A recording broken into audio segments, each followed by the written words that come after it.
5 Fortnite settings that you can change to decrease your input delay and ping. This is a video that's been requested a lot and I'm going to make it short and sweet. Make sure you like the video for the algorithm and let's go. The first thing I want you to check today is going into these settings in the game settings. Go all the way down to the bottom and you're going to have extra game options and then replays. If you don't do content or don't do anything like that, make sure you turn every single replays off.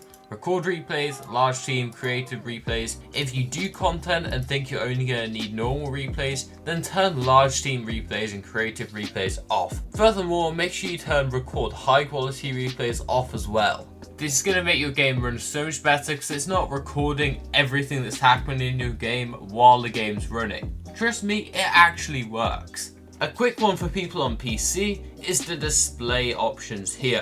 Window mode should always be on full screen for maximum low input delay. This should be the same no matter what your resolution is, whether it's 1920 by 1080 native or something like 1720 by 1080, which is what Peterbot plays on. Always have it full screen. If you start adding window full screen and windowed, the game starts running worse as it isn't the sole thing the PC is focused on. Just something to consider. Another tip you can use to reduce input delay is turning down the HUD scale. I have it on 60%.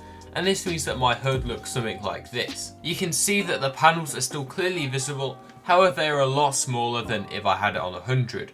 This is what 100 looks like and it increases your input delay by a massive amount. See all these letters, even on the builds, they're a lot bigger.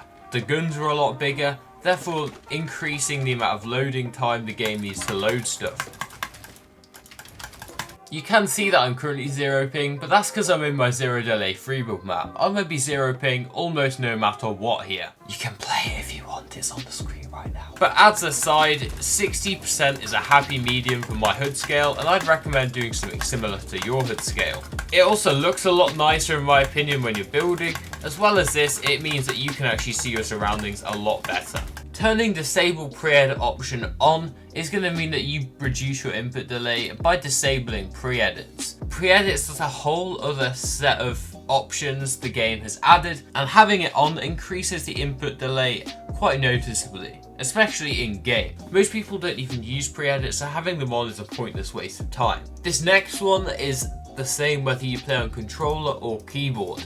If you play on keyboard, then unbind everything to do with your controller settings here. Just bring every sensitivity to 0 and turn everything off. If you're on controller, do the same to everything on keyboard. This doesn't work for me as I'm a hybrid player, but if you play on a singular input, then consider doing this, because it's a massive section in the settings, and if Fortnite doesn't have to know any of it, then it is a lot better for your input delay.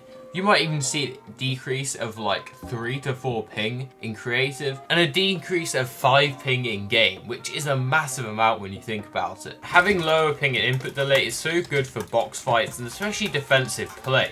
If you want to get better at defensive play, then watch the video on screen right now. It's going to tell you how to exactly do that. Don't miss out on it because it's one of the best lessons you could ever learn. I'll see you in the next one.